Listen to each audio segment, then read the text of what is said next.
mengatakan, ma wallahum an qiblatihim allati kanu 'alaiha. Kenapa Muhammad kemarin pro kepada kita menghadap sana, sekarang Muhammad malah ngadap ke Masjidil Haram? Maka Allah menjawab, walillahil masyriqi wal maghrib. Allah lah pemilik timur dan barat, maka terserah Allah menghadap kemana. Karena intinya kepada Allah, bukan kepada benda yang disuruh untuk mengarah terhadap benda tersebut, bukan. Maka niscaya orang-orang Yahudi pun juga akan dikatakan menyembah batu, karena mereka menghadap kepada batu ratapan. Jadi menghadap tidak mempresentasikan sebagai menyembah. Monggo dilanjutkan Gus Yonatan Andar. Gak usah Tad, lanjut aja Tad, habiskan semua Tad, tenang, nanti nyerang saja saya. Oke, ini khusus Islam apa saya boleh loncat? Boleh. Boleh ya. Di dalam Bible itu kan berkali-kali Yesus itu digambarkan, ya, digambarkan sebagai batu. Pertanyaan saya begini, di dalam bahasa sastra, penggambaran manusia dengan batu itu kaitannya apa? Mohon dijawab. Saya bertanya tentang ilmu sastranya ya, karena di dalam Al-Quran kita menggunakan ilmu balaghah. Ada ma'ani, ada bayan, ada bade, ada kinayah, ada. Nah, penggambaran manusia sebagai batu, itu arahnya kemana dalam ilmu sastra the Bible kalau memang ada? Saya tunggu jawabannya, karena bahasa sastra yang ada di dalam Al-Quran, ketika Allah mengatakan bahwa dirinya adalah Tuhan kota Mekah, itu akan kita jawab, semuanya ada, semuanya lengkap, bahkan akan saya sebutkan dengan halamannya, penulisnya, bahkan cetakan tahun berapa saudara. Tapi di sini saya penasaran, Yesus digambarkan sebagai batu yang dibuang oleh AL, angkatan Lolo, tukang bangunan, ya. Apa maksud dari gambaran itu? Jawabannya pakai data. Silakan. Waktu habis Tad. Oke, silakan. Silakan Pak Bob. Silakan Pak Bob. Ya, shalom semuanya, selamat malam, selamat dini hari, Tuhan Yesus baik. Yang setuju rumah katakan amin ya. Ya, di pagi hari ini Pak Bom berdiskusi ditemani oleh Abang Oki, Ustadz Waifi dan Andaria. Tadi kita melihat bahwa di dalam Alkitab kami, Yesus berkata di dalam Yohanes 4 ayat 19 sampai selanjutnya, pada waktu Yesus berbicara dengan seorang perempuan dari Samaria, perempuan itu berkata, Tuhan nyata bahwa engkau adalah seorang nabi. Yesus berkata, nenek moyang kami menyembah di atas gunung ini, tetapi kamu katakan Yerusalemlah tempat orang menyembah. Yesus berkata, percayalah kepadaku, hai perempuan, saatnya akan tiba bahwa kamu akan menyembah Bapa bukan di gunung ini dan bukan juga di Yerusalem. Kamu menyembah apa yang tidak kamu kenal, kami menyembah apa yang kami kenal, sebab keselamatan datang dari bangsa Yahudi. Nah, jadi kita menyembah dalam Yohanes 4 ayat 24, menyembah Allah itu dalam roh dan kebenaran. Menyembah Allah dalam roh dan kebenaran. Karena Allah itu adalah roh. Nah, tadi Ustadz Levi berkata bahwa Yesus adalah batu. Yang digambarkan batu itu adalah, jadi kita harus bisa tahu bahwa budaya orang Yahudi dan di dalam Alkitab itu ada namanya bahasa kiasan, alegoris, ya, metafor. Jadi bukan dikatakan di situ masa batu disalib, kan aneh batu disalib kan? Nah itu, jadi tolonglah cerdas sedikit ya. Orang Yahudi itu kita harus belajar budaya orang Yahudi ya, banyak semacam-macam. Jadi Nandar itu memang Nandar ini senyum-senyum pepso, dan ini Nandar sepuh ada satu nih. Jadi orang Kristen itu nggak pernah menyembah batu menghadap kiri kanan. Kita menyembah dalam roh dan kebenaran. Kami memuji Tuhan. Kemudian masalah patung. Ya, patung itu ibaratnya seperti foto ya. Foto kalau kita kangen. Jadi patung itu bukan kami nyembah. Ya, atau patung Bunda Maria atau patung Yesus, kami bukan menyembah. Bukan ya. Jadi seperti kalau di rumah kami ada foto orang tua kami.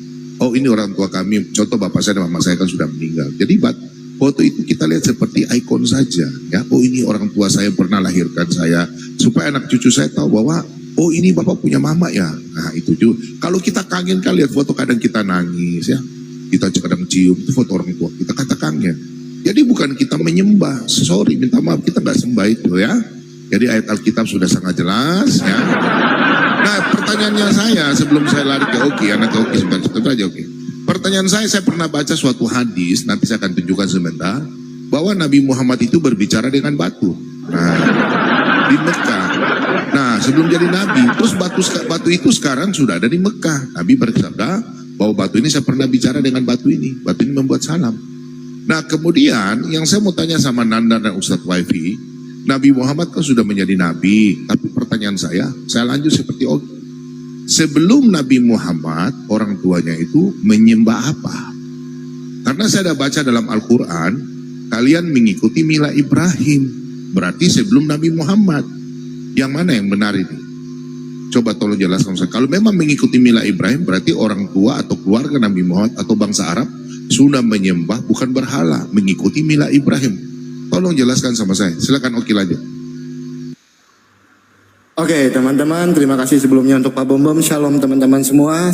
Selamat pagi ya Pak Ustadz Wapi, selamat pagi Nandar. Ya, ini sebenarnya tema saya dan Nandar. Karena tadi kepotong karena sesuatu dan lain hal, saya tidak mau lari dari arah pembicaraan. Ya, ketika saya bertanya dengan Nandar tadi, kalau di mana buktinya orang-orang yang menyembah ke arah Bait Suci Salomo itu diartikan Nandar sebagai menyembah. Orang-orang yang sujud ke arah Bait Suci Salomo itu diartikan Nandar sebagai menyembah. Yang menjadi pertanyaan saya, Nandar, saya tidak mau lari kemana-mana, saya lebih bertanya ke Nandar dulu karena ini lawan diskusi saya tadi. Ketika kalian sujud ke arah Ka'bah, apakah itu bisa diartikan kalian menyembah sesuai dengan narasi Nandar? Karena ada orang-orang yang sujud ke Bait Salomo, yang di situ ada kerubim, diartikan Nandar sebagai menyembah.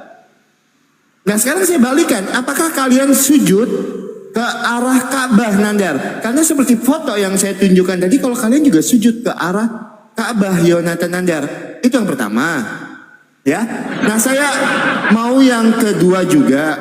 Ya, saya mau bertanya juga di dalam Musnad Ahmad. Musnad Ahmad 5346. Oke. Musnad Ahmad 5346. Saya tunjukkan dulu datanya sebentar ya. Ahmad 5346. Oke, masih ada waktu ya, hampir 3 menit lagi. Ini datanya Nandar.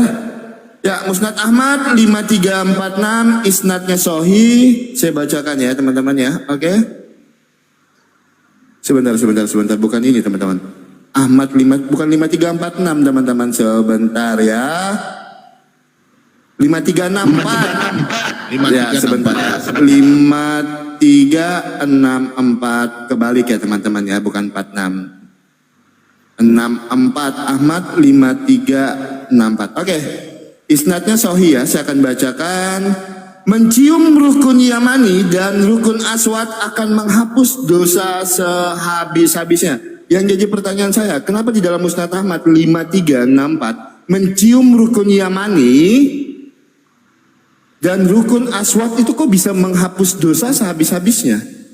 Itu tertulis di dalam Musnad Ahmad 5364. Apa yang menjadi keajaibannya ketika mencium rukun Yamani dan rukun Aswad itu mampu menghapus dosa sehabis-habisnya? Ya silakan Pak Bom, kalau mau diambil Pak Bom waktunya silakan. Baik, makasih. Ya, di sini saya lanjut ya, seperti tadi saya sampaikan. Ya, kita buka, saya ikut Oke punya ini ya. Ya, kita buka di hadis Tirmizi 3557. Saya bisa kasih lihat di sini. Aduh, nggak bisa buka balik kamera ya. Oh, bisa. Nah, di sini ya. Di sini Sahih hadis Tirmizi 3557. Saya hanya sambut dengan Oki punya itu, Musnad Ahmad. Di sini sesungguhnya di kota Mekah terdapat sebongkah batu yang pernah mengucapkan salam kepadaku pada malam hari di mana aku diutus. Nah, Nabi diutus.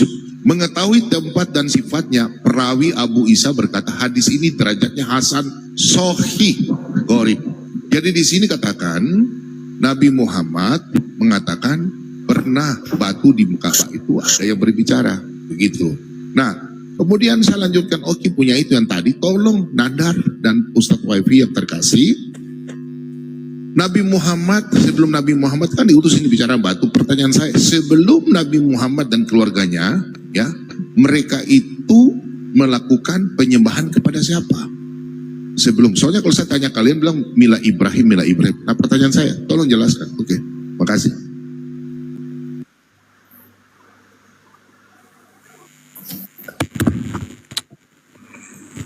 Silakan Ustadz, ini Ustadz semua ini bertanya tentang Islam soalnya. Silakan, tafadzol Ustadz.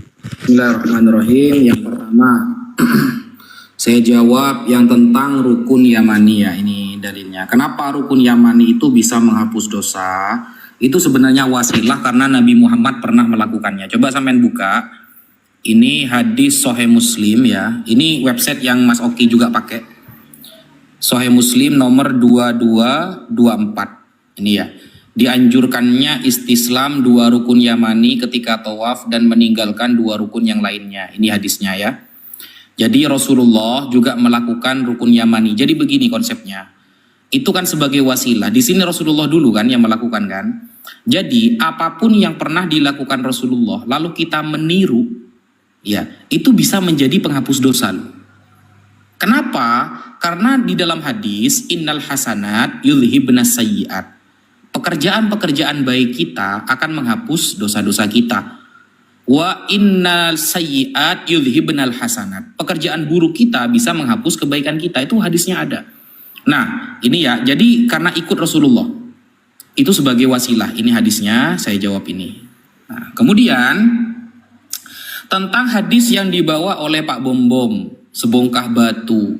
Begini Pak Bombom, kita meyakini bahwa segala sesuatu di dunia ini ya, itu sebenarnya hidup. Cuma yang memiliki ruh adalah manusia. Dan jangan heran ketika ada batu, ya, ada batu menjadi saksi atas firman. Batu bersalam misalnya, mengucapkan salam. Apakah itu aneh? Ternyata di dalam kitab Pak Bombom sendiri ada, gitu loh. Ini ya, Pak Bombom buka di dalam Yosua 24 ayat ke-26. Yosua 24 ayat ke-26. Apa tertulisnya? Yosua menuliskan semuanya itu di dalam hukum Allah. Lalu ia mengambil batu yang besar dan mendirikannya di sana, di bawah pohon besar, di tempat kudus Tuhan. Ayat 27-nya, kata Yosua kepada seluruh bangsa itu, sesungguhnya batu inilah akan menjadi saksi terhadap kita, sebab telah didengarnya oleh batu itu segala firman Tuhan yang diucapkannya kepada kita. Jedir. Nah kan, segala firman. Jadi batu ini juga bisa merekam segala firman yang kemudian juga menjadi saksi atas apa yang telah diucapkan oleh Tuhan kepada kita. Nah, kalau di kitab jenengan ada, kenapa ribet di kitab kita? Kan begitu Pak Bombom. Kenapa ribetnya di kitab kita? Padahal itu ratusan tahun sebelum adanya hadis, sebelum Nabi Muhammad itu lahir. Itu sudah Yeshua seorang nabi. Nabi kan Yeshua kan? Orang keren kan beliau kan? Orang terpilih kan? Punya bangsa dia kan, you understand? Nggak gitu. Dia mengatakan bahwa apa yang didengar batu ini, segala firman Tuhan yang diucapkan kepada kita sudah menjadi saksi terekam oleh batu ini. Maka itu bukan hal yang mustahil Pak Bombom. Ketika Tuhan saja bisa jadi manusia, apalagi batu mau dijadikan manusia, kan begitu. Kata teman-teman Kristen kan, Tuhan bisa jadi manusia kok. Apalagi cuma batu mau dihidupkan. Kan keren Tuhan kalau bisa seperti itu. Itu kan bukan hal yang hal yang mistis yang tidak bisa dijangkau oleh akal Pak Bombom. Apalagi riwayat yang dibaca Pak Bombom itu adalah, ini kalau andaikan riwayat itu sahih ya. Ternyata riwayat itu Hasan Sahih Gorib. Pak Bombom tidak paham ternyata apa hadis Gorib. Gorib itu hadis yang jarang diketahui Pak Bombom. Ya, Gorib itu hadis yang jarang diketahui, asing, nggak dijadikan dalil oleh para ulama. Begitu, itu namanya hadis Gorib. Kalau mau dikatakan sahih nih, penangkalnya sudah ada. Monggo Gus, dilanjutkan Gus. Nggak lanjut Tad, sampai saya mah 2,5 aja Tad. Masih ada sisa. Apa lagi tadi? Oh lagi Bom, udah itu Tad. Oh, udah terjawab semua. Milah. Oh Milah. Kata Bang Bombong. Jadi begini Pak Bom, Anit tabi' millata Ibrahim Hanifa, itu kan tertulis jelas di dalam Al-Quran. Kita diperintahkan oleh Allah untuk mengikuti milah Abraham. Milah Abraham ini yang bagaimana, kan begitu. Maka Al-Quran menuliskan di ayat itu Hanifa, yang lurus. Makanya Al-Quran di dalam surah Al-Kahfi ayat pertama, apa kata Allah? Alhamdulillahilladzi anzala ala abdihil kitaba wa lam yaj'al lahu iwaja qayyima. Al-Quran yang Allah turunkan ini lurus, Hanifa. Maka ketika Nabi Ibrahim diperintahkan sunat, Nabi Ibrahim diperintahkan sunat tertulis di dalam surah Al-Baqarah ayat 124. Wa idzi batala Ibrahima rabbuhu bikalimatin fa'atammahun. Ketika Nabi Ibrahim diperintahkan beberapa perintah oleh Allah, beliau langsung menyempurnakannya. Beberapa perintah itu apa saja? Tertulis di dalam tafsir Jalalain, karya Al-Imam As-Suyuti dan Jalaluddin Al-Mahalli. Tafsiran surah Al-Baqarah ayat 124. Salah satu yang diperintahkan itu adalah Al-Khitan, yaitu bersunat. Kita juga bersunat. Begitu. Monggo, Gus, lanjut. Enggak, lanjut Tad, enggak apa-apa Tad. Nah, masih banyak waktu. Ustadz, tadi mereka bertanya agama orang tua Nabi Muhammad SAW. Lanjut aja Ustadz, pokoknya biar agama mereka tercerahkan. Orang tua Nabi Muhammad loh, namanya saja Abdullah. Abdullah itu artinya hamba Allah, ya Islam lah. Mana sih? Namanya Abdullah. Kecuali namanya Abdu Yesus, berarti. Nah, ini ya. Ini ya, tafsiran surah Al-Baqarah ayat 124 ini ya. Ini wa ibtala Ibrahim rabbuhu bikalimatin fa'atammahun. Beberapa perintah yang langsung Nabi Ibrahim sempurnakan apa saja, salah satunya ini. Ini kelihatan enggak? Al-Khitan ini ya, saya kasih garis bawah Al-Khitan. Yaitu bersunat. Inilah maksud bahwa kita mengikuti Nabi Ibrahim. Begitu. Ini di dalam tafsir Jalalain. Nah, begitu ya. Dan tadi saya sempurnakan lagi jawaban untuk Mas Oki. Jadi begini Mas Oki. Hadis itu innal hasanat yudhibna sayyi'at. Kebaikan dapat menghapus dosa. Berarti kan semua apa yang telah dilakukan Nabi seperti sholat. Sholat itu juga menghapus dosa. Seperti sholat sunnah, seperti bersedekah, itu kan hasanat, kebaikan. Itu juga bisa menghapus dosa. Jadi itu arahnya lebih ke wasilah. Makanya Sayyidina Umar mengatakan, antiya hajar la tudurru wa la tanfa. Kamu batu nggak bikin bahaya, nggak bikin manfaat. Lau anni ma ra'aitu Rasulullah yuqabbilu kama qabbaltuki. Andaikan aku nggak ngelihat Rasulullah nyium kamu, ngapain aku nyium kamu? Berarti kan posisinya karena dilakukan Rasulullah, bukan karena esensi dari batunya. Jadi apapun yang dilakukan Rasulullah itu berdampak akan menghapus dosa dari diri kita. Karena hakikatnya yang dilakukan Rasulullah adalah wahyu dari Allah. Wa ma yantiqu 'anil hawa in huwa illa wahyun yuha. Tidaklah Masya Allah. Nabi semata. Kira-kira seperti itu yang bisa saya sampaikan. Luar biasa Ustadz Wapi ini memang maskot teman-teman. Tepuk tangan Ustadz Wapi.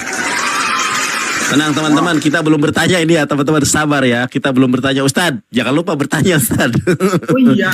Iya Ustadz Wapi. Aduh, silakan. Iya, tadi sangat blunder ya, blunder sekali. Memang mereka ini nggak memahami kitab Yosua 24 ini ayat 26 sampai 27 ya. Di sini sampai mereka memframing batu merekam. Batu mana yang merekam? Emangnya CD pakai merekam? Mana aja ini. Jadi mereka dari tadi kan saya udah bilang, Israel itu, bangsa Yahudi itu, orang Yahudi itu, Israel itu, bahasanya itu ada alegoris ya.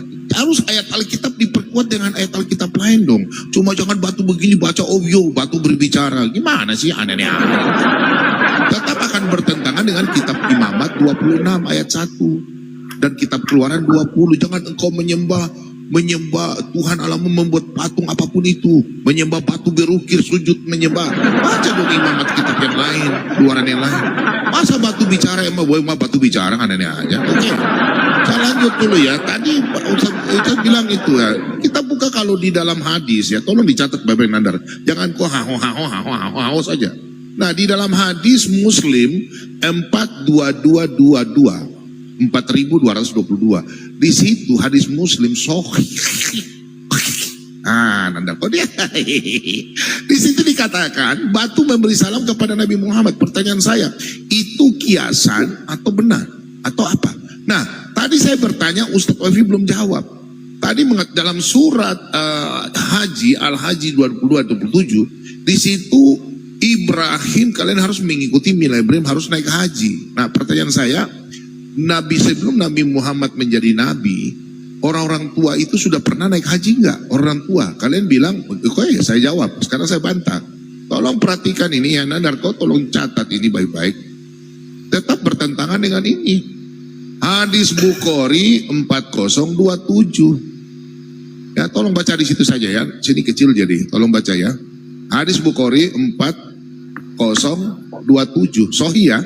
Di sini katakan, karena waktu sedikit, aku mendengar Abu Raja Al-Taridi berkata, dulu sebelum Nabi Muhammad, dulu kami menyembah batu. Kami menyembah batu.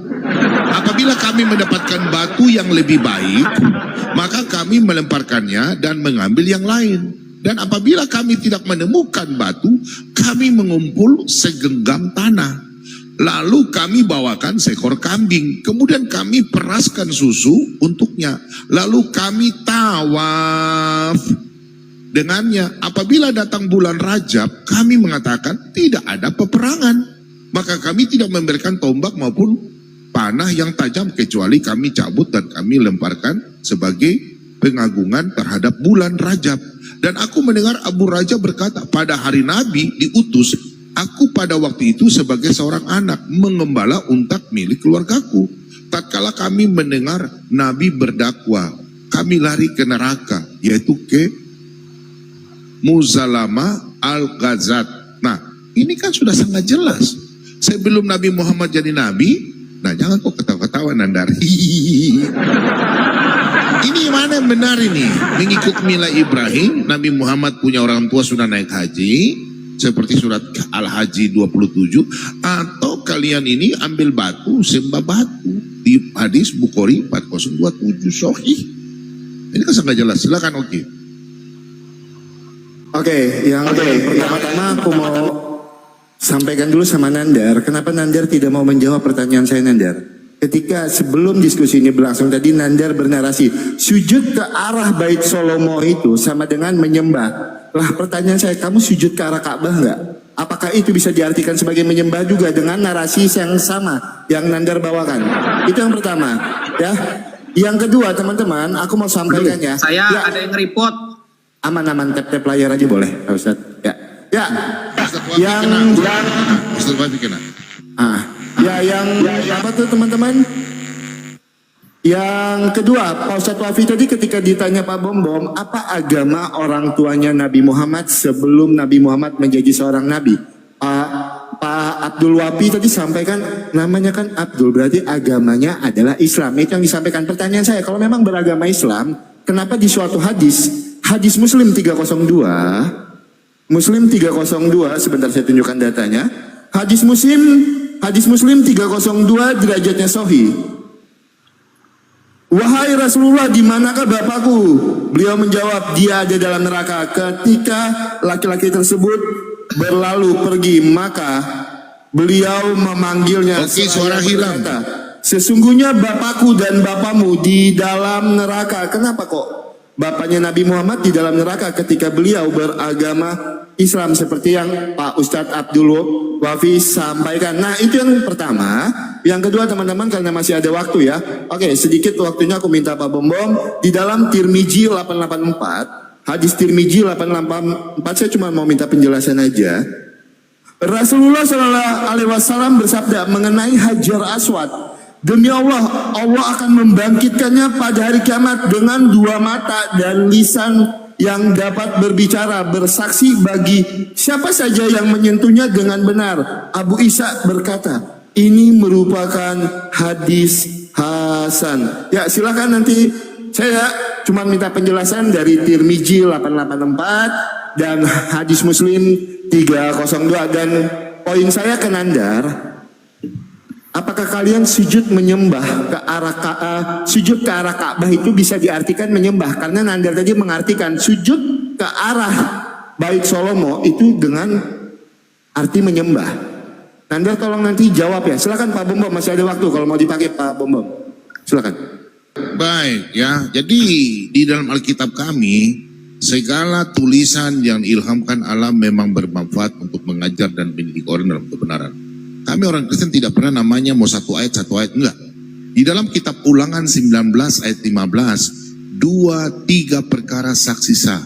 Jadi bukan kita baca kitab Yosua 24 ayat 26 langsung, oh begini, oh batu begini, gak bisa. Kita harus berkuat dengan 2 ayat. Yang pertama Keluaran 20 ya, ayat yang keempat dan selanjutnya. Imamat 26 ayat 1. Saya pikir sudah clear ya. Jadi Alkitab itu nggak bisa baca, oh jadi begini literat, enggak. Alkitab itu ada alegoris, metafor, kiasan ya. Jadi gitu. Saya pikir nggak terlalu banyak saya mau sampaikan. Tolong ya.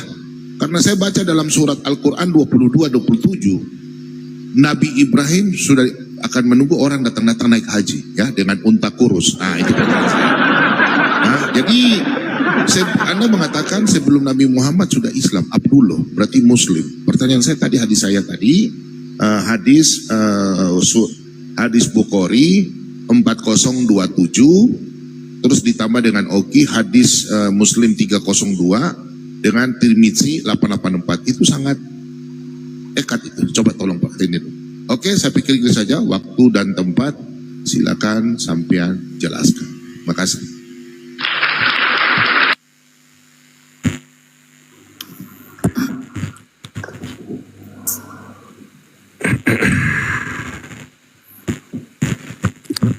Tafadhol Ustaz. Oke, bismillahirrahmanirrahim. Yang pertama saya ingin menjawab tentang hadis Bukhari dari Pak Bombom nomor 4027. Coba ini perhatikan Pak ya. Baca hadis itu memang harus paham bahasa Arab biar tidak blunder. Ini Pak ya. Hadis itu Pak ya, hadis itu tidak melulu apa yang diucapkan Nabi. Coba perhatikan ini Pak, ini saya langsung baca terjemahannya di bahasa Arabnya. Telah menceritakan kepada kami As-Salat bin Muhammad, dia berkata, aku mendengar Mahdi bin Maimun berkata, aku mendengar Abu Roja Al-Ataridi berkata. Jadi Abu Roja Al-Ataridi ini menceritakan pengalamannya waktu kecil. Dulu kami menyembah batu. Ini oknumnya yang cerita. Bukan ayah Nabi, bukan siapa-siapa. Ini yang bercerita. Masa kecil. Makanya di hadis ini ditutup ceritanya begini. Nih. Nah ini ya. Dan aku mendengar Abu Roja berkata. Cerita lagi nih Abu Roja setelah jadi gede. Pada hari Nabi Muhammad SAW diutus, nah beliau sudah gede nih. Ketika Nabi Muhammad sudah diutus, aku pada waktu itu sebagai seorang anak pengembala unta milik keluargaku. Kerjanya pengembala unta ketika Nabi diutus ketika itu. Tatkala kami mendengar Nabi Muhammad SAW, kami lari ke neraka, yaitu ke Musailamah Al-Kadzab. Musailamah Al-Kadzab adalah orang yang mengaku-ngaku Nabi yang akan diperangi oleh Nabi nanti ini. Dia yang mengaku-ngaku sebagai Nabi palsu. Jadi ini ceritanya Abu Roja, bukan Nabi, bukan ayahnya ini. Gitu loh kalau baca. Beda sama Yosua yang saya bawakan. Ini masa saya men-framing ini ya. Coba perhatikan kalimatnya itu. Nah, kata Yosua kepada seluruh bangsa itu, yang ngomong ini kan Nabi Yosua yang ngomong, karena beliau seorang nabi. Sesungguhnya batu inilah, kata Yosua, sesungguhnya batu inilah akan menjadi saksi terhadap kita, sebab ya telah didengarnya nyanya batu ini, ya, segala firman Tuhan yang didengarkannya kepada kita. Batu bisa merekam firman Tuhan. Gitu loh. Yang ngomong Nabi Yosua yang ngomong. Bukan saya Pak Bombom. Gitu loh. Yang batu ini yang ngomong. Kemudian hadis yang dikeluarkan yang disampaikan oleh Mas Oki ya. Inna abi wa abaka finnaru, katanya agamanya Islam. Kenapa ada keterangan hadis ayahku dan ayahmu di neraka, kata Nabi. Ingat, ya, hadis itu yang dipahami ayah kan terjemahannya Mas Oki. Nah, lafadz Arabnya kan menggunakan kata abun, Mas Oki. Nah, hadis itu tidak dipakai, Mas Oki. Kenapa? Begini, akan menentang Al-Quran nanti. Kata al-ab ini bahasa Arabnya ayah ini al-ab. Ya'ti al-ab fil Quran ala arba'ati ma'anin. Kata abun itu punya 4 makna di dalam Quran. Tidak harus bermakna ayah. Gitu loh. Pertama, bisa bermakna orang tua. Yang kedua, bisa bermakna al-jad. Apa jad? Kakek. Seperti ungkapan Nabi Yusuf dalam Al-Quran ini ya. Wattaba'tu millata abai, dan aku mengikuti millah ayah-ayahku. Siapa? Ibrahim, Ishak, dan Yakub. Apakah ayahnya Ibrahim ini? Kan bukan, kakeknya kan. Ini tertulis dalam surah Yusuf ayat 38. Maksud Nabi itu adalah pamannya, karena pamannya memang masuk neraka. Abu Jahal, Abu Lahab, gitu. Nah, kalau yang dalilnya ada nggak di Al-Quran? Ada. Coba buka surah Al-Baqarah ayat 133. Idh qala li banihi ma ta'buduna min ba'di. Ketika Nabi Yakub berkata kepada anaknya, apa yang akan kalian sembah setelah aku mati? Qalu, anak-anak Nabi Yakub mengatakan, na'budu ilahaka wa ilaha abaika. Kami akan menyembah Tuhan yang engkau sembah dan Tuhan ayah-ayah kalian. Apakah abaun? Dari abun itu ayah, ternyata disebutkan Nabi Ismail. Nabi Ismail ini pamannya, tapi menggunakan kata abun gitu loh. A'mam, kan begitu. Nah, itu ya dalilnya ya. Apa lagi ya? Oh ya, biar sampean yang bertanya ada Gus, saya nggak paham yang mau nanya apa ini. Baik, Ustadz, saya ya. Siap. Nah, ini saya bertanya sekarang. Terima kasih Ustadz atas ilmunya, otot-otot diceramahi.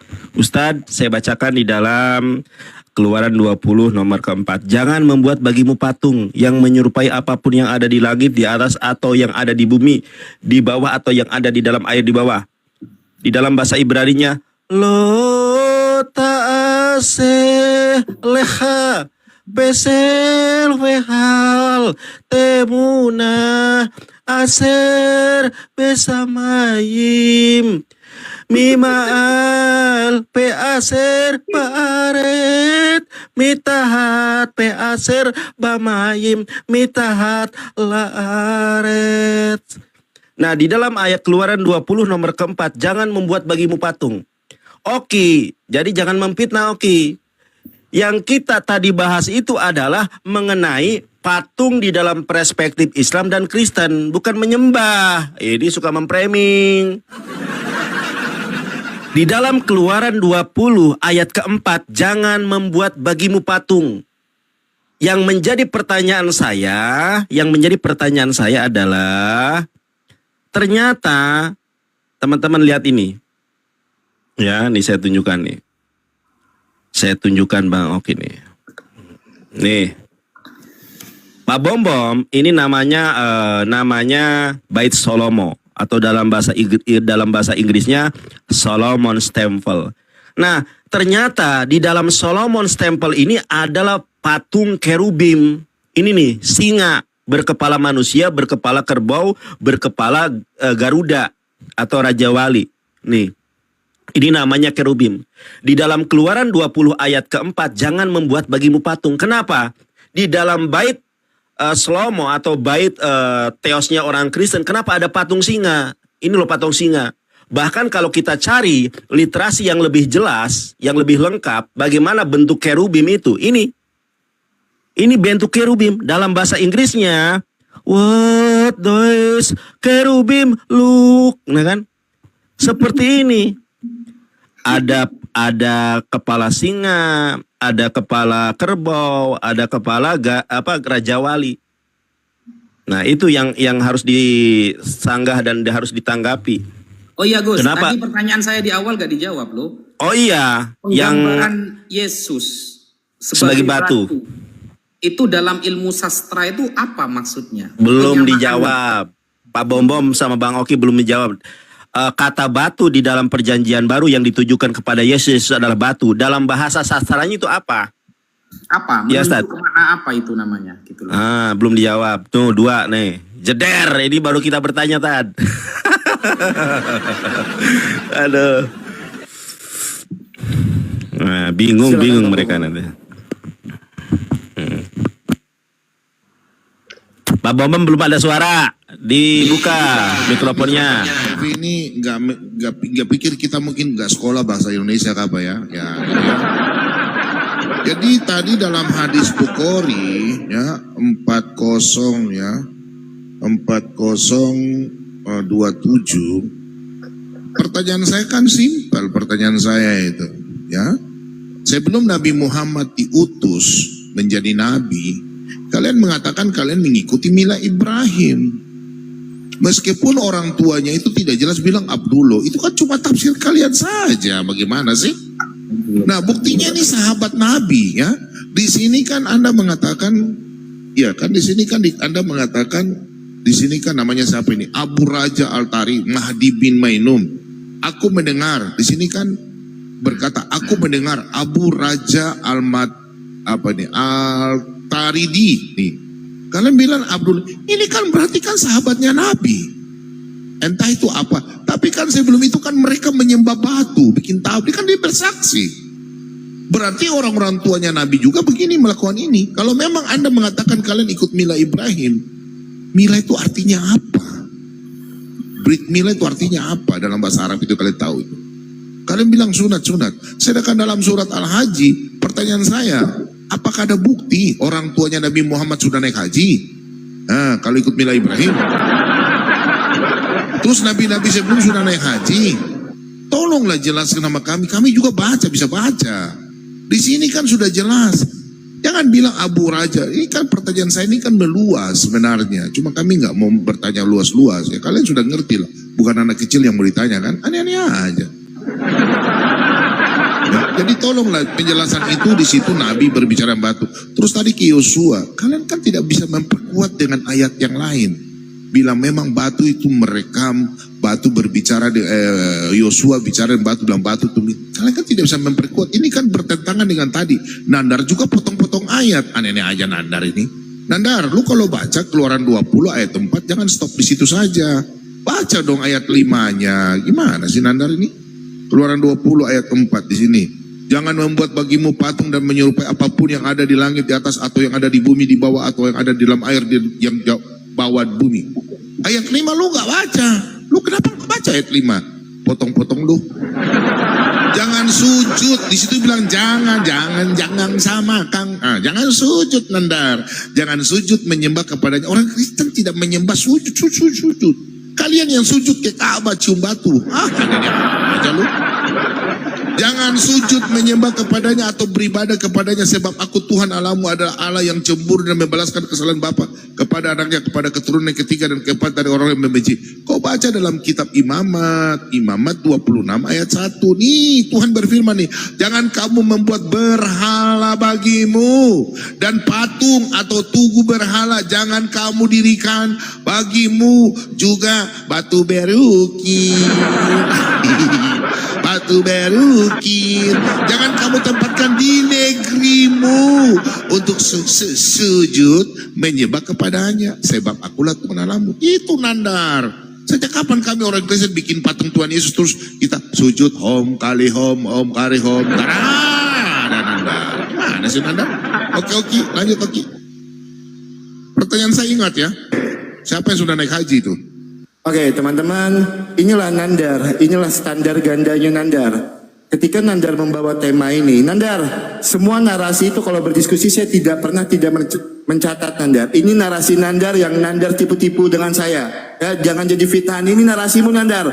Sujud menyembah ke bait Salomo diartikan menyembah. Ini narasimu Nandar.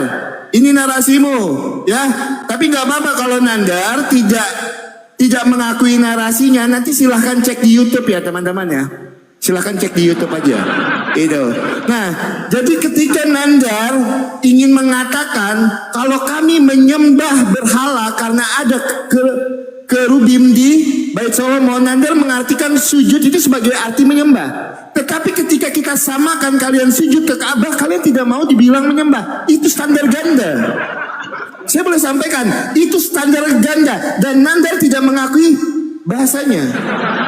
Itulah. Karena apa? Standar ganda. Ketika orang sujud menyembah ke kerubim diartikan menyembah, tapi kalian sujud ke Ka'bah tidak mau diartikan menyembah. Saya kan cuma menggunakan narasi Nandar yang saya balikan ke iman Nandar sendiri. Ya, itu yang pertama teman-teman. Terus saya mau ini ya, saya mau tanggapi Pak Ustadz Wafi. Oke, ketika Pak Ustadz Wafi tadi bilang di dalam Sahih Muslim 302 itu bukan ayahnya, tetapi pamannya. Oke, saya akui mungkin Pak Ustadz Wafi lebih paham Arabnya ya dibandingkan saya. Saya masih belajar untuk bahasa Arabnya dan saya juga tidak paham seperti Pak Ustadz Wafi memahami bahasa Arabnya. Oke, kita anggap di situ pamannya ya. Kita anggap di situ pamannya yang Pak Ustadz sampaikan tidak apa-apa. Tapi saya juga bisa tunjukkan Pak. Kalau ibu Nabi Muhammad aja itu juga tidak masuk surga Pak.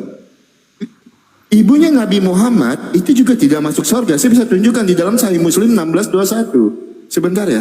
1621. Sebentar teman-teman, masih ada waktu ya. Saya cuma bacakan yang Sahih Muslim 1621 karena setelah ini ada data yang harus saya tunjukkan. Sahih Muslim 1621. Aku mohon izin kepada Robku untuk memohon ampun bagi ibuku tetapi tidak diperkenankan. Kemudian aku meminta izin menziarahi kuburnya, maka diperkenankan. Ketika Nabi Muhammad meminta izin untuk memohon ampun bagi ibunya, itu tidak diperkenankan, Pak. Ya, itu yang pertama. Dan yang kedua, saya mau tanya, yang mengajarkan sebelum Nabi Muhammad menjadi seorang nabi itu, apakah ajaran masalah tawaf mutar-mutar Ka'bah itu udah ada? Atau baru ada setelah Nabi Muhammad menjadi seorang nabi? Poin pertanyaan saya, siapa yang mengajarkan tawaf mutar-mutar Ka'bah itu dan sujud di depan Ka'bah? Yang mengajarkan ya, yang saya tanya, siapa yang menciptakan atau mengajarkan tawaf mutar-mutar Ka'bah atau sujud di depan Ka'bah? Saya minta data dan dalilnya. Yang mengajarkan tawaf mutar-mutar Ka'bah dan sujud di depan Ka'bah itu siapa yang mengajarkan atau menciptakannya? Silakan Pak Bombom, kalau mau diambil masih ada 1 menit Pak Bombom. Nah, itu kan sudah lanjutkan aja kan di dalam hadis Bukhari 4027. Disitulah lalu kami tawaf, putar susu, keliling batu, tawaf dengannya apabila datang bulan Rajab. Kami mengatakan tidak ada peperangan. Nah di sini kan sudah jelas ada kata tawaf. Tolonglah baca hadis itu baik-baiklah. Ya, di sini kan sudah sangat jelas. Kalau memang orang tuanya Nabi itu mengikuti mila Ibrahim, kenapa seperti yang Oki tadi sampaikan hadisnya bahwa orang tua Nabi itu ada di neraka? Itu tadi, betul nggak Oki? Ya kan? Nah itu pertanyaannya kami. Betul. Itu coba tolong fokus pertanyaan kami lah. Nah tadi saya lanjut yang Pak Ustadz bilang masalah batu ya. Di situ kan saya udah bilang tadi ya. Itu kan simbolis ya. Simbolis dalam Mazmur 118 ayat 22, Kisah Rasul 4 ayat ke-11. Batu penjuru itu melambangkan kekuatan, stabilitas dan dasar yang kokoh dalam konteks kekristenan. Yesus sebagai batu penjuru memberikan perlindungan, keselamatan dan kepastian bagi orang percaya. Ini kan sastranya istilahnya kan kalian maksud batu bahasa kiasan. Emangnya Yesus batu? Yesus itu manusia. Masa batu disalib? Waktu habis. Oke. Di mute si Oki diam aja waktu habis dia. Silakan Ustazi. Inilah susahnya ya. Giliran bertanya ke Islam tajam banget. Dan selalu kita tampilkan data. Tapi giliran pertanyaan saya nggak ada satupun data yang ditampilkan. Ketika saya mengatakan bahwa Yesus adalah batu penjuru yang dibuang oleh tukang bangunan. Lalu mengatakan iya maksudnya itu Yesus ini melindungi begini-begini. Nggak ada tampilan data sama sekali. Sedangkan kita tadi pakai kitab ini, pakai kitab tafsir, pakai kitab hadis, semuanya saya tampilkan. Kalau cuma seperti itu siapa yang nggak bisa? Gitu loh. Siapa nggak bisa kalau cuma ilmu sastra itu saya belajarnya 2 tahun loh. Sastra bahasa Arab. Bukan sastra bahasa Indonesia, bukan. Sastra bahasa Arab. Saya belajarnya 2 tahun. Namanya ilmu balaghah. Makanya saya siap ketika Anda bertanya kepada saya ada kitabnya di belakang. Kalau cuma dikatakan, yo Yesus ini kiasan begini-begini, siapa yang nggak bisa cuma ngomong kayak gitu? Saya pun undangan ceramah sekarang temanya kayak gitu bisa. Bisa, kalau cuma seperti itu. Nggak ada di dalam pendapat siapa, pakar siapa yang mengatakan. Kan begitu seharusnya. Ada yang ditampilkan lah. Saya dari tadi sibuk mencarikan jenengan data. Sehingga hadis itu benar-benar dipahami secara maksimal, Pak Bombong. Malah saya kasih air susu, Pak Bombong ke saya malah dikasih air arak sayanya. Gak ada data pun yang ditampilkan, Pak Bombong, gitu loh. Masalah ibu Nabi misalnya. Jadi begini, di dalam ilmu hadis itu ada teori nasakh ya. Penasahan sebuah hadis yang sudah gak dipakai. Orang tua Nabi ketika tidak boleh diziarahi ibunya maksudnya ya oleh Nabi Muhammad SAW, itu tidak menunjukkan ibu Nabi itu adalah ahli neraka sebagai status kafir, enggak.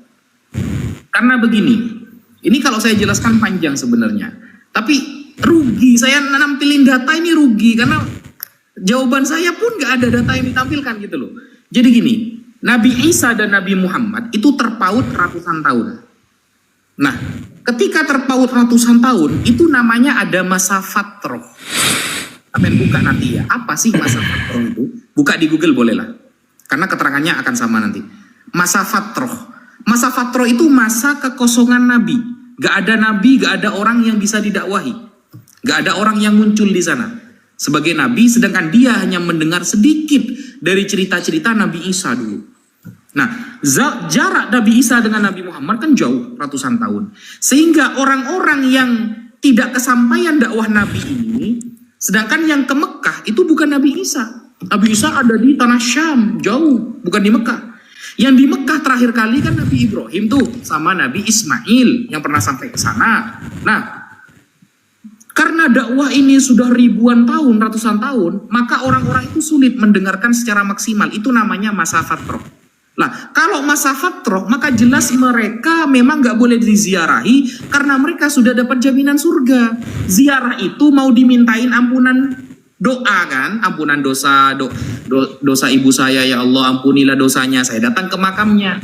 Kalau sudah dijamin masuk surga, ngapain didatangi ke makamnya? Apakah ada dalil yang saya terangkan seperti ini? Ada, ini ya, saya buka. Ini coba sampean buka di dalam surah Al-Isra ayat 15. Al-Isra ayat 15. Wa ma kunna mu'adzibin hatta nab'atha rasula. Surah Al-Isra ayat 15. Kita tidak akan mengazab seseorang sampai ada utusan datang ke dia. Itu bahasanya ya. Kami kata Allah tidak akan mengazab seseorang sampai ada utusan datang ke dia. Nah, sedangkan di zaman orang tua Nabi itu hanya mendengar sedikit saja yang disembah namanya Allah, tidak diterangkan secara maksimal, secara terperinci karena jaraknya sudah ratusan tahun. Makanya nama ayah Nabi Abdullah, hamba Allah, bukan Abdu Yesus, apalagi Abdu Paulus, bukan hambanya Yesus, bukan. Sehingga ada nama Allah itu terdengar, tapi tidak bisa mempraktekkan ibadah secara maksimal karena sudah jarak ratusan tahun. Kita saja dengan jarak cerita Wali Songo hanya 200 atau 300 tahun yang lalu dengan Wali Songo kan. Kita hanya mendengarkan sedikit cerita tentang Wali Songo. Gak tahu sholatnya, bagaimana sedekahnya, gak tahu. Apalagi antara Nabi Ibrahim sampai Nabi Muhammad. Kan begitu, wajar. Sedikit yang mereka ketahui. Nah, maka mereka disebut dengan ahlul fatroh, orang yang gak kesampaian dakwah Nabi secara lengkap. Maka ayat surah Al-Isra ayat 15 menjawab tidak akan diazab oleh Allah karena sudah dijamin masuk surga. Ngapain Nabi ke makamnya? Kalau ke makam itu mintakan doa ampunan, dia tidak usah, ada diizini oleh Allah gitu loh. Gitu ya. Tolonglah pertanyaan saya pakai referensi biar saya nggak sibuk nyari hadis. Saya nyari syarahnya. Biar imbang kita itu. Yesus disebut batu penjuru, itu mana data tentang sastra penyamaan manusia dengan batu penjuru ini sejak kapan menjadi sebuah sastra gitu loh. Sastranya masuk ke apa? Apa ma'ani, bayan, badi, kan ada babnya kan. Tampilkan datanya. Kalau cuma Masa ada sekolah bahasa Indonesia? Siapa yang nggak bisa kalau cuma debat seperti itu? Gitu loh. Monggo Gus, lanjut. Iya. Bom, sekalipun saya bacakan ayat kelimanya, tetap kena nih bahasa Ibraninya. Ya, di dalam ayat kelima. Lo tistafehlahem. Jangan kalian bersujud kepadanya. Ini larangan Allah. Tetapi kau lihat ini. Ya, kau lihat ini Pak Bom. Sebentar. Mana ayatnya tadi? Ini nih. Nih, coba Pak Bom baca Yosua 7 ayat ke-6. Yosua pun menggoyahkan jubahnya dan sujudlah ia dengan mukanya sampai ke tanah di depan tabut Tuhan. Ngerti nggak tabut Tuhan itu apa? Saya tunjukkan tabut Tuhan. Makanya saya katakan kalian ini menyembah patung. Ini ternyata tabut Tuhan itu berada di mana, teman-teman? Saya tunjukkan ya. Ini Solomon's Temple. Saya tunjukkan tabut Tuhan itu di mana? Di sebelahnya kendaraan Yahweh. Nih, apa ini? Ini tabut Tuhan. Yosua sujud di depan patung tabut Tuhan ini. Ada patung kerubim, yang mana patung kerubim itu, teman-teman, di dalam Mazmur 18 ayat ke-10 dalam naskah Mesoretik ayat 11, kendaraan Tuhan Kristen itu adalah kerubim. Yosua sujud kepada patung. Ini bagaimana? Kok kontradiksi? Jangan sujud, jangan buat patung bagimu. Saya tidak pernah membayangkan kalau ada patung di dalam Ka'bah. Ya, ini jelas-jelas nih patung di dalam bait Allahnya orang Kristen atau bait teosnya orang Kristen. Ini bait Salomo loh. Ini bait Salomo ada 2 kerubim. Tahu nggak kerubim bentuknya seperti apa? Baca Yehezkiel. Nah, teman-teman kita lihat bentuk kerubim ya. Ini bentuk kerubim. Nih, saya bacakan dalam bahasa Inggrisnya. What does kerubim look? Nah, ini bentuk kerubim ini. Ada patung, ada kepala singa, ada kepala kambing, simbol satanik, ada kepala Raja Wali. Ini loh, kendaraannya Tuhannya Kristen semacam ini bentuknya. Banyak matanya di sini. Saya tidak berbicara tentang Waktunya habis nanti. waktu habis. Terima kasih. Ini sudah 1 Kena. jam. Gimana? Ya, saya mah terserah Ustadz Wapi. Silakan. Terserah. Kami sama Pak Bom closing statement, habis itu ini closing statement, silakan. Oh. Ya, Silakan Pak Bom. Jadi saya kira nih Ustadz itu udah blunder ini dari tadi nih sama Nandar. Ya. Tadi kan pertanyaan saya kan, kalau memang Nabi Muhammad punya orang tua mengikuti mila Ibrahim, berarti tidak di neraka.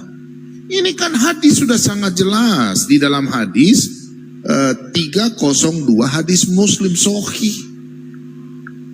Kan tadi Oki sudah kasih tunjuk. Kenapa kita mengulang-ulang lagi? Tinggal bertanya.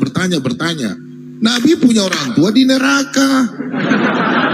Berarti bukan beragama Islam, tidak diselamatkan. Nah tadi tuh kata tawaf meliling batu tuh, tawaf putar-putar kayak baling-baling bambu. Tadi kalian bilang itu sebelumnya. Nah pertanyaan saya, siapa yang sudah naik haji? Itu pertanyaan saya. Nabi-nabi sebelumnya, kalau memang dalam surat 22 ayat 27, nabi-nabi kan sebelum saya sudah Ibrahim itu kan Musa, Daud. Tunjukkan sama saya sejarah. Tadi Ustadz ngotot terus sastra. Gak usah pakai sastra dulu, kita paham. Orang Yahudi masa Yesus batu? Emangnya orang Yahudi Yesus batu? Aneh-aneh aja.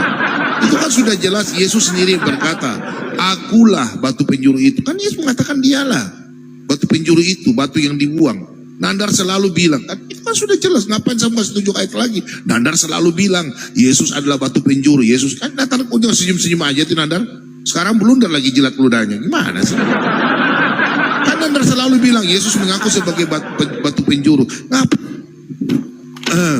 Ngapain kita lagi mau bawa lagi ke situ ke Nandar? Nah tadi kata Hanif, tolong jelaskan sama saya kata Hanif. Tadi Ustadz Waifi bilang kata Hanif. Hanif itu kan bahasa Suryani, ya kan? Itu kafir.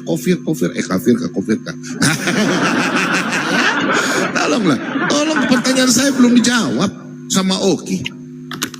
Tolonglah, siapa yang sudah naik haji mempertahankan Al-Quran itu? Kalau memang kan habis Ibrahim itu kan sudah ada naik haji. Tunjukkan orang tuanya naik haji. Buktinya orang tuanya dalam neraka. Saya nggak banyak ngomong lagi. Saya pikir ini statement saya nanti kita diskusi Mana Tuhan, mana ini. Silakan, oke, lanjutkan deh. Saya udah cukup. Oke, ya aku mau tambahkan dulu apa yang disampaikan Pak Bombom. Sebenarnya masalah Tuhan Yesus sebagai batu penjuru kan udah dijawab Pak Bombom lah. Dari awal ya teman-teman, itu adalah sebuah perumpamaan. Tapi Pak Ustadz Wapi bilang, tunjukkan datanya ya, saya tunjukkan sedikit ya. Di dalam Matius 21 ayat 45. Ketika imam-imam kepala orang-orang Farisi mendengar perumpamaan Yesus, makanya Tuhan Yesus itu disebut batu penjuru. Kenapa? Karena Yesus adalah dasar yang kokoh bagi iman dan kehidupan orang percaya. Itu loh, itu kan suatu perumpamaan jelas di sini dikatakan. Matius 1 ayat 24-5, jeder, selamat datang di kebenaran. Makanya Pak Bombom dari tadi bilang, itu adalah sebuah perumpamaan. Ini loh, ketika imam-imam kepala dan orang-orang Farisi mendengar perumpamaan Yesus. Nah terus, kenapa tidak ditanggapi sama sekali? Pertanyaan saya, siapa yang menciptakan atau mengajarkan tawaf mutar-mutar Ka'bah itu? Kenapa tidak disenggol sama sekali? Tapi karena ini closing statement saya akan tunjukkan datanya. Di dalam Sirah Nabawiyah Al-Mubakhuri, halaman ke-24.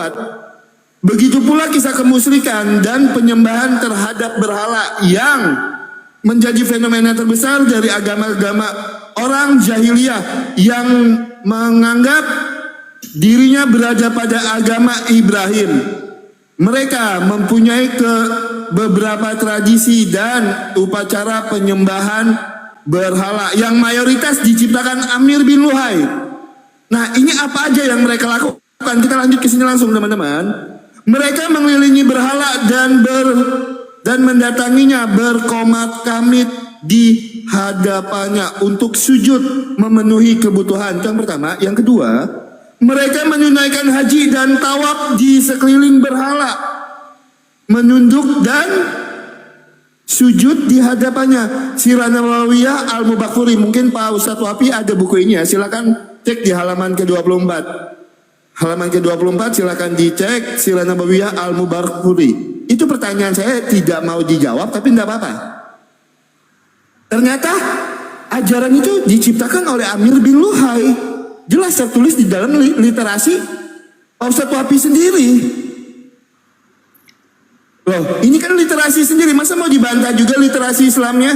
Ini, saya bacakan. Mereka mempunyai beberapa tradisi dan upacara penyembahan berhala yang mayoritas diciptakan Amir bin Luhai. Masa mau dibantah? Amr, bukan Amir. Itu. Ini kan data. Nih, Sirah Nabawiyah Al-Mubakhuri. Oke ya teman-teman, saya mau lanjutkan ya. Benar apa yang disampaikan Pak Bombom ya? Kami orang Kristen, kita orang Kristen itu tidak pernah menyembah batu, menyembah berhala, tidak pernah. Ya, Tuhan Yesus disebut sebagai batu penjuru itu apa teman-teman? Yesus adalah dasar yang kokoh bagi iman dan kehidupan orang-orang percaya. Makanya Tuhan Yesus itu disebutkan sebagai batu penjuru. Nah, di dalam iman Kristen juga tidak pernah batu itu bisa menghapus dosa sehabis-habisnya. Tidak pernah juga batu itu turun dari sorga. Yang dulunya warna putih susu, sekarang jadi warna hitam. Karena apa? Karena banyak menyerap dosa. Tidak pernah di dalam ajaran Kristen seperti itu ya teman-teman ya. Jadi tidak pernah. Silakan Pak Bombom, masih ada waktu 2 menit. Lanjut Pak. Ya, jadi gitu ya.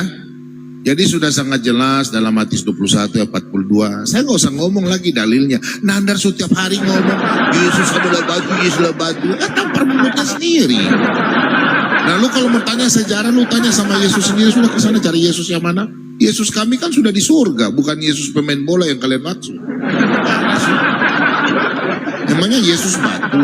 Yang batu sekarang yang tiap hari kalian menghadap ke sana, tiap tahun naik haji, itu kalian tanya ke sana, gitu loh, ya. Jadi saya pikir kalian tidak menjawab pertanyaan kami yang tadi kita sampaikan dalam hadis bahwa orang tua Nabi Muhammad itu masuk neraka. Itu hadis kalian yang ngomong loh, hadis Muslim loh, sokoi. Kemudian tidak menjawab pertanyaan saya. Mila Ibrahim naik haji, di situ dalam QS 22 ayat 27 di situ dikatakan bahwa akan kalian naik haji, ya. Pertanyaan saya, Ka'bah itu kan sudah ada dari zamannya Ibrahim, ya. Menurut teman-teman beberapa itu dalam surat Al-Hajj 20 surat Al-Hajj ya, ayat 27 di situ dikatakan, ya di situ ya. Aduh, kenapa pindah ke sini nih? Aduh, aneh aja ya. menghambat ini. Oke. Di sini katakan, wahai Ibrahim, serulah manusia untuk mengerjakan haji. Niscaya mereka akan datang kepadamu dengan berjalan kaki dan mengendarai unta kurus, datang dari segenap penjuru yang jauh. Nah, di sini kan Allah mengatakan orang harus naik haji. Sedangkan orang tua tadi masuk neraka. Gimana? Siapa yang sudah naik haji situ datang? Pakai unta kurus lagi. Pertanyaannya, apakah Allah mau tahu? Kenapa tidak bilang situ naik kendaraan, naik kapal? Baru dari Indonesia. Emangnya Indonesia ini sambung dengan benua Asia? Kalau naik unta, berarti terbang dong untanya. Ya, tolong fokus pertanyaan kami ya. Orang tuanya Nabi itu di situ dikatakan hadis, bukan kami yang naik masuk neraka. Oke, silakan. Waktu habis. Kita closing Tad.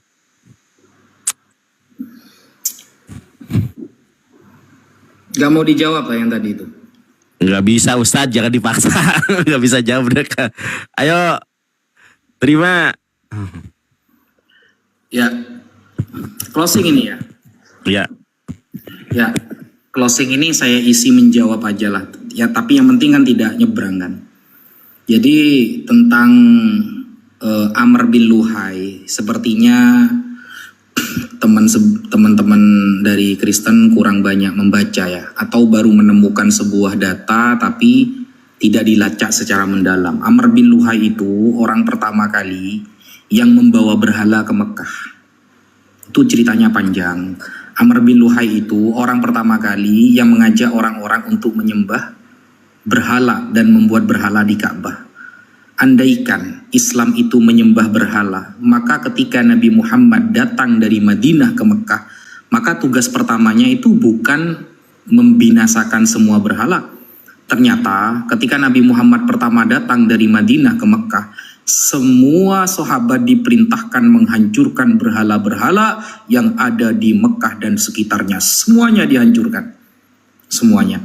Makanya kalau kita lihat di dalam kitab-kitab Sirah Nabawi, kayak buku yang dipegang oleh Mas Oki ya, Al-Imam Sofiyur Rahman Al-Mubarakfuri, beliau salah satu ulama, dalam kitabnya Ar-Rahiqul Makhtum, itu kan orang-orang dulu tawaf itu, siapa sih yang ngajari pertama tawaf? Ya Nabi Adam alaihissalam.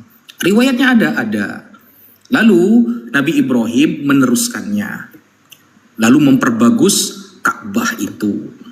Ada di Al-Quran malah itu. Bahkan kerjaan orang-orang jahiliyah seperti tawaf dalam keadaan telanjang dan lain sebagainya, itu sebab Amr bin Luhai itu ada di Al-Quran. Coba buka surah Al-Anfal ayat 35. Surah Al-Anfal ayat 35 dikatakan, wa makana sholatuhum indal bait illa muka'an wa tasdiyah fadhukul adzaba bima kuntum takfurun. Salat mereka di sekitar Baitullah dengan cara tawaf telanjang dan lain sebagainya tidak lain hanyalah siulan dan tepuk tangan. Maka rasakanlah azab ini karena kamu selalu kufur. Dan mereka kena azab yang melakukan itu. Pengikut-pengikut Amr bin Luhai itu kena azab oleh Allah. Tertulis dalam Al-Quran gitu loh. Jadi gak bisa dikatakan kalau Islam itu menyembah, itu gak bisa. Menyembah apa namanya itu berhala. Jadi yang perlu kita garis bawahi tentang closing statement ini, bahwa Allah telah menyampaikan berkali-kali di dalam Al-Quran, Alhamdulillahi Rabbil Alamin. Segala puji bagi Allah Tuhan semesta alam. Inna solati wa mahya wa mamati lillahi Rabbil Alamin. Inna solati wa nusuki wa mahyaya wa mamati lillahi Rabbil Alamin. Solatku, ibadahku, hidupku, matiku untuk Allah Tuhan semesta alam. Kalimat Tuhan semesta alam itu berkali-kali secara jelas di dalam Al-Quran. Dan ini tidak tercatat di dalam selain Al-Quran. Di selain Al-Quran tidak ada istilah Tuhan semesta alam. Nggak ada. Hanya ada di dalam Al-Quran dan itu tercatat berkali-kali. Sehingga benarlah ketika Allah mengatakan kullu ma atakumur rasul fakhudhuh wa ma nahakum anhu fantahu. Apapun yang dibawa oleh Rasul dari wahyu maka ikutilah, dan yang dijauhi oleh Rasul maka jauhilah. Kenapa? Karena Rasulullah mempresentasikan Tuhan yang benar. Tuhan yang benar adalah lam yalid wa lam yulad, tidak beranak dan tidak diperanakkan.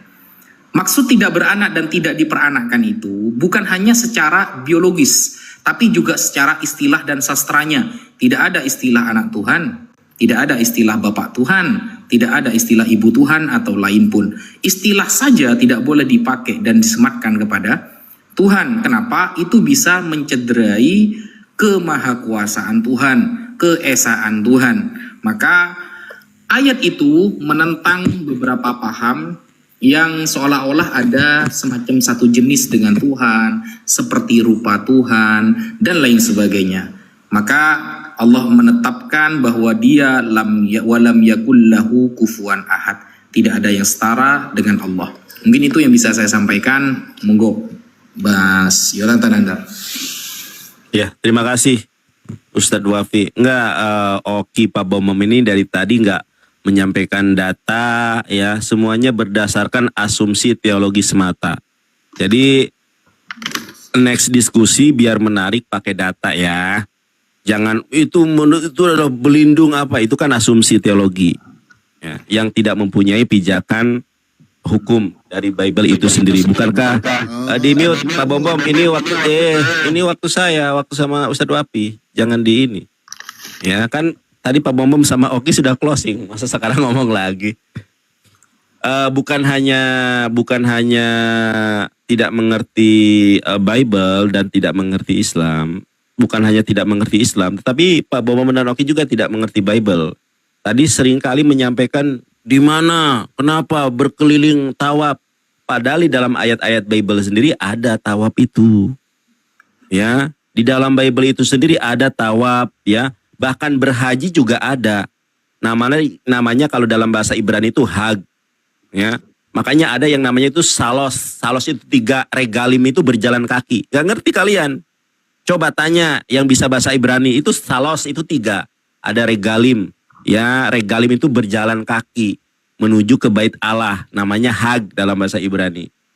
Nah, banyak ayat yang berbicara tentang itu. Cuma saya akan menyampaikan satu saja. Ya. Nih, mereka nggak ngerti mereka ini. Aku membasuh tanganku tanda tak bersalah. Lalu berjalan mengelilingi mezbahmu ya Tuhan. Kamu nggak bisa baca kan? Nih saya bacakan dalam bahasa Ibraninya.